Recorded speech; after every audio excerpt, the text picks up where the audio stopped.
Good morning to all students, welcome to incredible ashram. मैं कुलदीप शर्मा हाजिर हूँ आप लोगों के साथ EFM की फर्स्ट क्लास लेकर।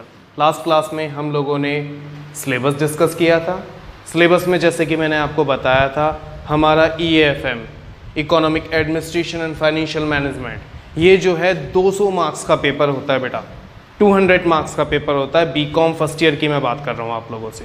तो ये जो 200 मार्क्स का पेपर है, इसमें से आज हम फर्स्ट पेपर शुरू करेंगे जो कि है हमारा बैंकिंग का पेपर हम लोग शुरू करेंगे। बैंकिंग शुरू करने का मेरा उद्देश्य ये है कि ये आप सभी लोगों के लिए, चाहे वो बच्चे इको के हों, मैथ के हों या फिर कंप्यूटर के हों, आप सभी के लिए ये जो बैंकिंग है ये नई मिलेगी। आपने 12th क्लास में इसका बहुत छोटा पार्ट पढ़ा था, वाइल यहाँ पर यानी कि फर्स्ट ईयर के अंदर आप लोगों को बहुत ब्रॉड सेंस में ये देखने को मिलेगा। दूसरी तरफ जो बच्चे बैंकिंग की तैयारी कर रहे हैं, मेरे पढ़े हुए स्टूडेंट्स जो ग्रेजुएशन कर चुके हैं, PG कर रहे हैं, उन लोगों के लिए भी ये वीडियो बहुत हेल्पफुल है। आने वाली कुछ 8-10 वीडियोस उन लोगों के लिए बहुत हेल्पफुल रहेगी, क्योंकि IBPS एग्ज़ाम जो हमारी बैंकिंग की एग्ज़ाम होती है, उन एग्ज़ाम के अंदर इनसे रिलेटेड कंसेंट, इनसे रिलेटेड बातें, एक मार्क्स के क्वेश्चंस हमें देखने को मिलते हैं। तो अब हम शुरू करेंगे इन चीज़ों के साथ, तो जुड़े रहिए, बने रहिए। तो आज हमारा फर्स्ट लेक्चर बैंकिंग को लेकर आफ्टर सिलेबस शुरू करते हैं बेटा। तो सबसे पहले आज हम बात कर रहे हैं इंट्रोडक्शन ऑफ बैंकिंग। आप इसको इंट्रोडक्शन बोल लो, बैंकिंग का परिचय बोल लो, बेसिक कंटेंट्स ऑफ बैंकिंग बोल लो। आप शुरुआत कहेंगे हमें से। बैंकिंग की शुरुआत छोटी छोटी टर्म्स को मिलाकर होती है, उन टर्म्स को। सबसे पहले तो बैंकिंग में शब्द आ रहा है, ये हमारे सामने बैंक। बैंकिंग के अंदर शब्द निकल कर आ रहा है। बैंकिंग के बाद पहले बैंक होता क्या है, बैंक की शुरुआत कहाँ से हुई, ये जो बैंक शब्द है, ये जो पर्टिकुलर, ये जो अक्षर, ये जो शब्द हमारे सामने लिखा हुआ है, ये शब्द की शुरुआत कहाँ से हुई है, इसकी बात करते हैं। कोई भी अर्थशास्त्री, कोई भी इकोनॉमिस्ट इसके बारे में कंफर्म नहीं है कि जो बैंक है पर्टिकुलरली श्योरली कहाँ से शुरू हुआ है, लेकिन कुछ विद्वानों ने अपने मत के अनुसार सभी लोगों की बातों को ध्यान में रखते हुए, सामान्य बोलचाल की बातों को ध्यान में रखते हुए, पुरानी पुस्तकों के आधार पर यह निश्चित किया कि बैंक जो है इन 3 भाषाओं के शब्दों से मिलकर बना है, जो आपके सामने लिखा हुआ है। सबसे पहले इटालियन भाषा के बैंक शब्द जो है ये माना जाता है, सबसे पहले तो कि कुछ मानते हैं, सबसे पहले का मतलब कुछ लोग ऐसा मानते हैं कि जो बैंक शब्द है इटालियन भाषा, इटालियन जो लैंग्वेज होती है, इटालियन भाषा के बैंको, BANCO, स्पेलिंग आप लोगों को बेटा एकदम क्लियर लिखनी पड़ेगी। स्पेलिंग में आप लोगों के कोई मिस्टेक नहीं होनी चाहिए। तो BANCO बैंको शब्द से हुई है। तो बैंको शब्द का मतलब क्या है, बैंको शब्द से क्यों हुई है, क्योंकि वहां के लोग क्या करते थे, बेंच पर बैठकर रुपए पैसों का लेन देन करते थे। बैंक क्या करती है बेटा, इसमें एक बात निकल कर आती है, बैंक क्या करती है। कुछ बच्चों ने तो बैंक की डेफिनेशन भी जानते हैं। बैंक वो यूनिट है, बैंक वो संरचना है, वो ऑर्गेनाइजेशन है जो हमारे जनसाधारण के जो पैसा है, धन है, पूंजी है, उसको तो स्वीकार करती है, लेती है, और बदले में हमें क्या देती है, लोन देती है, उधार देती है, और बीच का जो मार्जिन होता है उसका वही प्रॉफिट होता है। तो इटालियन भाषा के बैंको शब्द से हुई है। क्यों हुई है बेटा, इस वजह से हुई है क्योंकि वो लोग बेंच पर बैठकर रुपए पैसों का लेन देन करते थे। इस वजह से कुछ लोग ऐसा मानते हैं कि बैंक शब्द की उत्पत्ति इटालियन भाषा से हुई है। चलो दूसरी अवधारणा की ओर चलते हैं। दूसरे लोग क्या मानते हैं बेटा, फ्रांसीसी शब्द से मानते हैं। उन लोगों का मानना है कि बैंक जो है फ्रांसीसी शब्द से उत्पन्न हुआ है, फ्रांसीसी लैंग्वेज से उत्पन्न हुआ है, और वो शब्द क्या है, बैंके, जिसकी स्पेलिंग यही है BANK।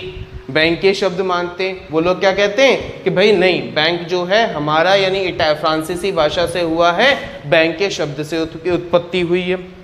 चलो तीसरा मत क्या है, तीसरा मत ये है कि वो लोग, कुछ लोग ये मानते हैं कि जर्मनी भाषा से हुई है, जर्मनी लैंग्वेज से हुई है, और वो जर्मनी लैंग्वेज क्या है, बैंक, यानी कि बैंक शब्द से माना जाता है। उनका क्या मानना है, क्यों मानते हैं इसे जॉइंट स्टॉक कंपनी की तरह देखते हैं, इस वजह से एक संयुक्त स्कंद कंपनी की तरह देखते हैं, इस वजह से उनका मानना है कि इसकी उत्पत्ति इससे हुई है। ठीक है, तो सब लोगों के अलग अलग मत हैं, लेकिन हमें पढ़ाई के हिसाब से भी देखना है बेटा। तो हम लोगों को अपना जो ये तीनों चीज़ें ये पैरेलली लेकर चलना है, तीनों के साथ मानना है। एग्ज़ाम के अंदर अभी क्योंकि बैंकिंग वाले स्टूडेंट शायद इस वीडियोस को देख रहे होंगे, तो उन लोगों के लिए बता दूं कि आप लोगों को ऑप्शंस में जब आपके पास ऑप्शंस आते हैं वहाँ पर इन तीनों में से कोई एक दे रखा होता है, या फिर आपको स्पेलिंग में कन्फ्यूज़न कर दिया जाता है, या तो लैंग्वेज चेंज या फिर स्पेलिंग चेंज। तो इन पर आपको विशेष ध्यान देना है बेटा। तीनों में से एक आएगा, वहाँ पर ऑप्शनल क्वेश्चन होते हैं, 4 ऑप्शन दिए जाते हैं, तो तीनों में से किसी एक को दे देंगे। जो भी आपने पढ़ रखा है तीनों में से एक मैच करता है उसको आपको मार्क करना है। वहीं बीकॉम फर्स्ट ईयर वाले स्टूडेंटों को थ्योरी के हिसाब से ये तीनों बातें याद रखनी है। तो क्या निकल कर आया, बैंक शब्द की उत्पत्ति के भ्रम है, मतभेद है, और वो मतभेद क्या है, सब लोग ये मानते हैं, कुछ लोग ये मानते हैं कि इटालियन भाषा से हुई है बैंक को, जिसका क्योंकि बेंच पे बैठकर ये लोग रुपए पैसों का लेन देन करते थे।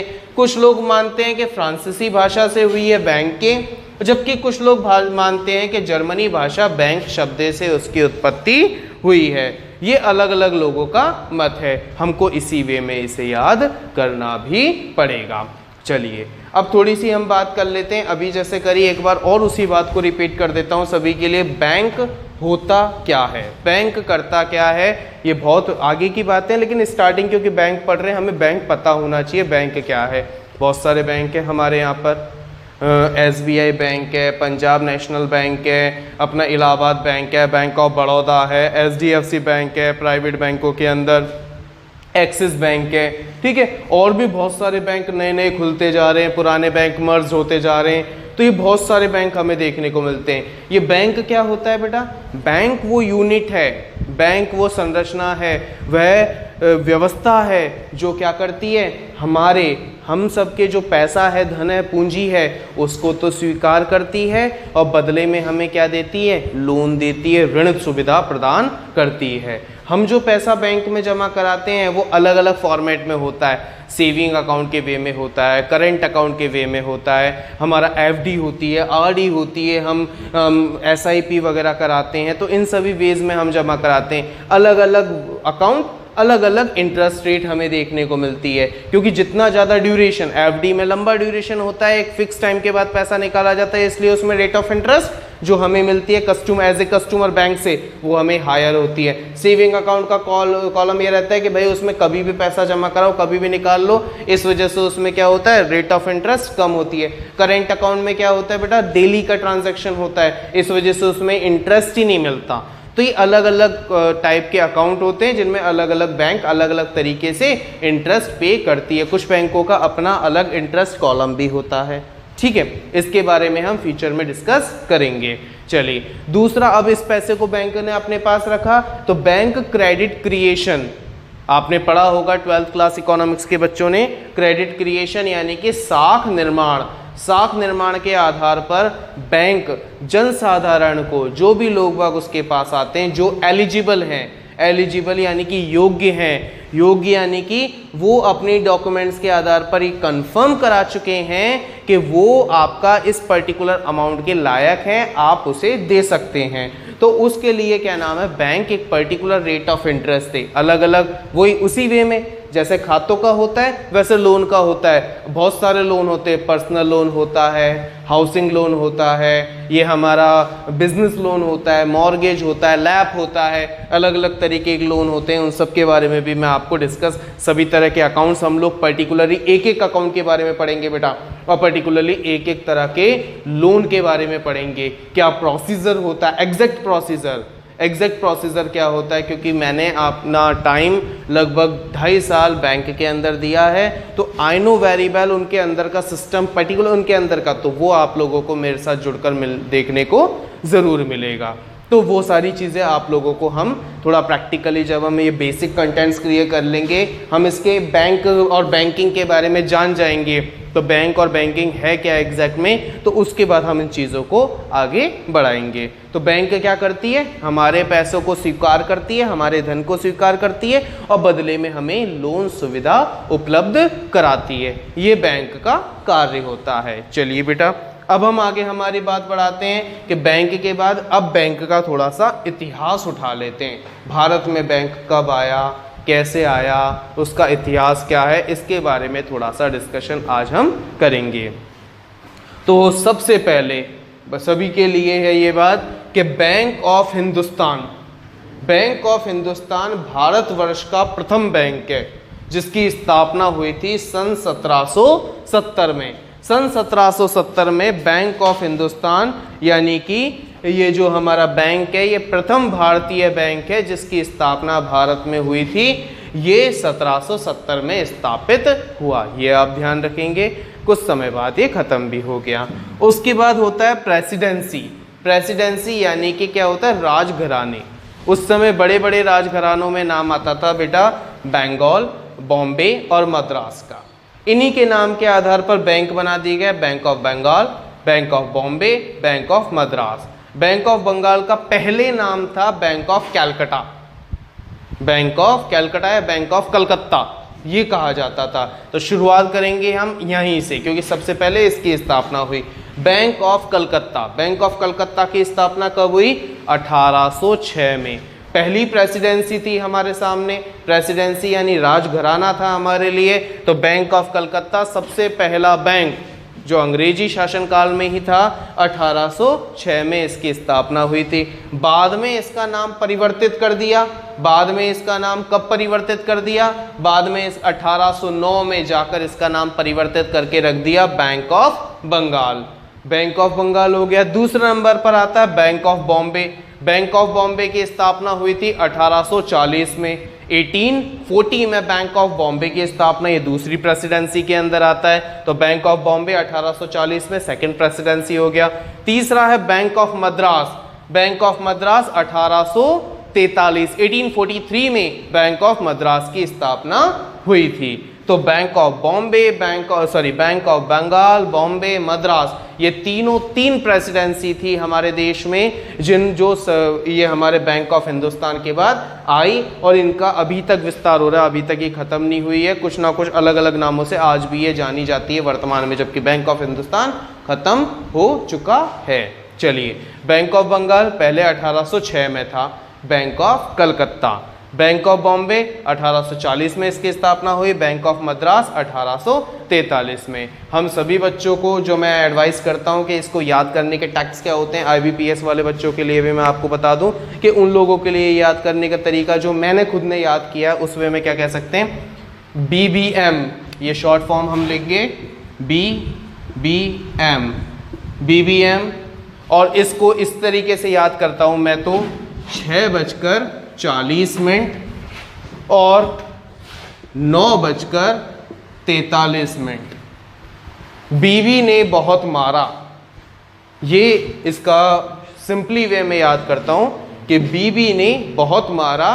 क्यों मारा, क्योंकि 6:40 पर आना था। 6 मतलब 1806 और बैंक ऑफ बॉम्बे 40, लेकिन जो हस्बैंड है उसका वो कितने बजे आया, 9:43 पर आया। तो 9-18 bank of Bengal and bank of हमारा मद्रास 1843। बीवी ने बहुत मारा क्योंकि 6:40 पर आया, लेकिन 6:40 पर आना था क्योंकि उन्हें फिल्म देखने जाना था, लेकिन हस्बैंड कितने बजे आया, 9:43 पर। इस वजह से बीवी ने बहुत मारा। BBM यानी कि बीवी ने बहुत मारा। बंगाल, बॉम्बे और मद्रास। बंगाल का नाम पहले था bank of Calcutta. Bank of Calcutta जिसकी स्थापना कब हुई थी, 1806 में। बाद में इसका नाम परिवर्तित करके कर दिया था हमारे सामने bank of Bengal. Bank of Bengal की स्थापना हुई थी 1809 में। 1809 के बाद दूसरे नंबर पर आता है बैंक ऑफ बॉम्बे, BB, दूसरा B 1840। ठीक है। दूसरा तीसरे नंबर पर आता है बैंक ऑफ मद्रास 1843। 3 प्रेसिडेंसी थी, 3 राजघराने थे बड़े बड़े हमारे देश के, तो उनके आधार पर इनकी स्थापना हुई। चलिए अब हम हमारे थर्ड पॉइंट की ओर चलते हैं। फिर 1921 में क्या हुआ? 1921 में इन तीनों प्रेसिडेंसी, कौन कौन सी प्रेसिडेंसी? ये तीनों प्रेसिडेंसी को मर्ज्ड कर दिया गया, मिला दिया गया, मिक्स कर दिया गया, जोड़ दिया गया। तीनों ने एक साथ काम करना प्रारंभ कर दिया। तो BBM को मिला दिया, बंगाल, बॉम्बे और मद्रास तीनों को मिला दिया। कब मिला दिया बेटा? मिला दिया 1921 में मिला दिया। 1921 में मिलाकर क्या नाम कर दिया? Imperial bank of India. नाम ध्यान रखेंगे, 1921 में बैंक ऑफ बंगाल, बॉम्बे और मद्रास को मर्ज करके मिलाकर क्या बना दिया गया था? Imperial bank of India, IBM, imperial bank of India नाम रख दिया गया था तीनों प्रेसिडेंसी को मिक्स कर। ये कैसी बैंक थी? ये एक प्राइवेट एंटिटी थी, यानी कि एक निजी कंपनी, निजी संस्था के तरह काम करती थी। जो हम देखते हैं SDFC और हमारा एक्सिस हुआ, यस बैंक हुआ, इस तरीके से ये एक प्राइवेट ऑर्गेनाइजेशन थी। प्राइवेट यानी कुछ लिमिटेड लोगों के हाथों में थी। ठीक है, क्योंकि हम सभी जानते हैं, छोटा सा एक इतिहास में आप लोगों को उससे परिचय करा देना चाहता हूँ। हमारा देश, क्योंकि हम अगले पॉइंट की ओर बढ़ेंगे इस वजह से मैं आपको बता रहा हूँ, हमारा देश लगभग 200 वर्षों तक गुलाम था। 200 वर्षों तक गुलाम होने का कारण क्या था बेटा? गुलाम होने का कारण ये था, हमारे देश में सबसे पहली एक फॉरेन कंपनी आई थी, ईस्ट इंडिया कंपनी।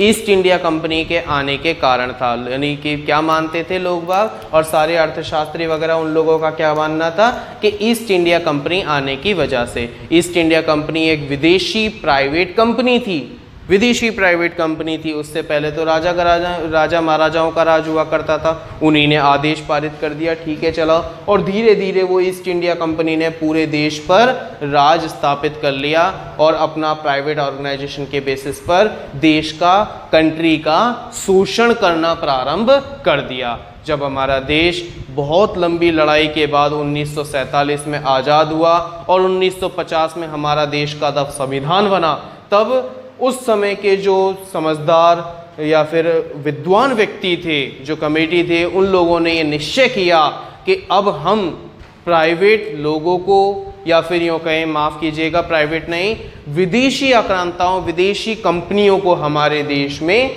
नहीं आने देंगे। ये सबसे मेन मोटो रखा था उन्होंने। उनका मुख्य उद्देश्य था कि विदेशी हमारे देश में कदम नहीं रखेगा या विदेशी कंपनी हमारे देश में कदम नहीं रखेगी, ये उनका मुख्य उद्देश्य था। तो विदेशी हमारे देश में एंटर नहीं होगी, ये उनका कहना था। ये कब बात हुई? जब हमारा देश आज़ाद हुआ और 50 में हमारा संविधान बना, उसके बाद। इसी बात को ध्यान में रखते हुए, इन सब रीजंस की वजह से 1955 में, 1955 में, 1955 में क्या हुआ? ये जो इंपीरियल बैंक ऑफ इंडिया था, जो कि एक प्राइवेट ऑर्गेनाइजेशन, प्राइवेट एंटिटी के रूप में काम कर रहा था, इसको कन्वर्ट करके किस में कर दिया बेटा? एक इसका नेशनलाइजेशन कर दिया, नेशनलाइज्ड कर दिया।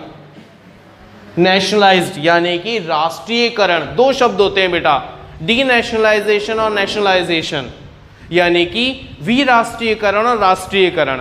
समझिए इन दोनों का मतलब, कुछ बच्चे तो जानते भी होंगे और जो नहीं जानते वो एक बार रिवाइज करा लेते हैं। डीनेशनलाइजेशन एंड नेशनलाइजेशन, यानी कि विराष्ट्रीयकरण और राष्ट्रीयकरण। तो देखो, सबसे पहले बात करते हैं नेशनलाइजेशन की, यानी कि राष्ट्रीयकरण की। राष्ट्र में कन्वर्ट करना, नेशन में कन्वर्ट करना, यानी कि किसी प्राइवेट ऑर्गेनाइजेशन के जो ऑनरशिप है, शेयर कैपिटल है, उसको यदि सरकार खरीद लेती है 51% या उससे अधिक, 51% शेयर्स या फिर उससे अधिक परसेंटेज के शेयर्स उस प्राइवेट कंपनी के, प्राइवेट ऑर्गेनाइजेशन के, यदि सरकार, और सरकार कोई सी भी हो सकती है बेटा, राज्य सरकार हो सकती है या फिर केंद्र सरकार हो सकती है, यदि सरकार उसको खरीद लेती है, उसको परचेज कर लेती है, तो वो कौन सा, ये प्रोसेस क्या कहलाता है? नेशनलाइजेशन, यानी कि राष्ट्रीयकरण। जबकि इसका अपोजिट, यदि कई बार क्या होता है, जैसे अभी वर्तमान में हो भी रहा है, रेलवे का डीनेशनलाइजेशन किया जा रहा है कुछ हद तक, ठीक है, एयरलाइंस बेची जा रही, तो ये मतलब क्या हो गया? डीनेशनलाइजेशन, विराष्ट्रीयकरण। विराष्ट्रीयकरण में क्या होता है?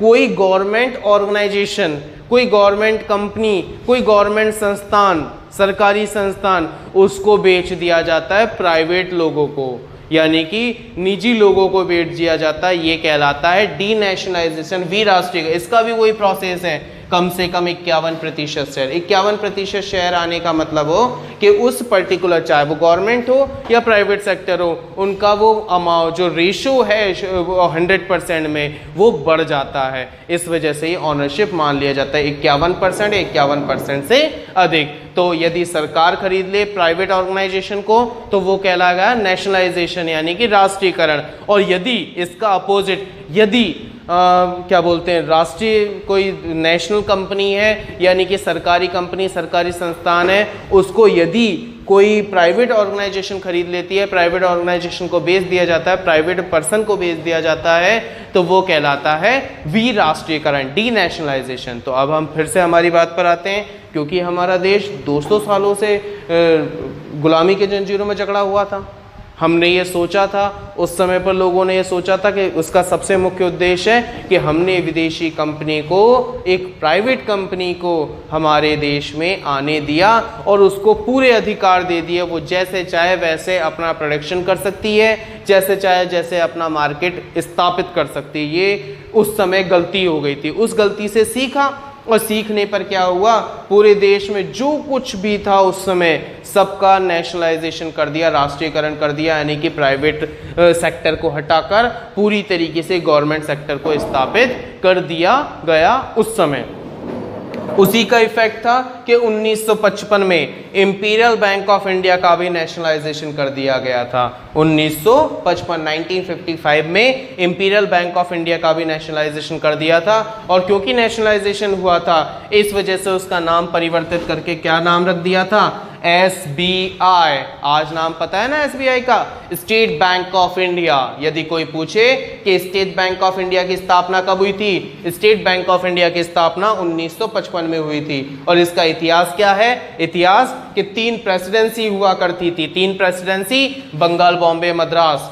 बंगाल, बॉम्बे, मद्रास, इन तीनों presidency, bank of Bengal, bank of Bombay, bank of Madras, इन तीनों को मर्ज कर दिया गया था। कब मर्ज कर दिया गया था? 1921 में। 1921 में मर्ज करके इसका नाम रख दिया था imperial bank of India. Imperial bank of India नाम रखने के बाद, जो कि एक प्राइवेट एंटिटी थी, लेकिन जब देश आज़ाद हुआ, देश स्वतंत्र हुआ, स्वतंत्रता के आज़ादी के पटाखे फोड़े जा रहे थे, उस समय पर यह निर्धारित किया कि 1955 में आकर हमारे IBI यानी कि इंपीरियल बैंक ऑफ इंडिया, जो कि एक प्राइवेट एंटिटी थी, उसका नेशनलाइजेशन यानी कि राष्ट्रीयकरण करके उसका नाम परिवर्तित करके क्या रख दिया गया था? SBI, state bank of India. ये किसके रिकमेंडेशन पर हुआ था? इसमें मुख्य नाम किसका आता है? इसमें मुख्य नाम आता है AD गोरेवाला कमेटी। क्या नाम है? AD Gorewala committee. AD Gorewala committee के कहने पर, उनके रिकमेंडेशन पर, उनकी बातें मानकर,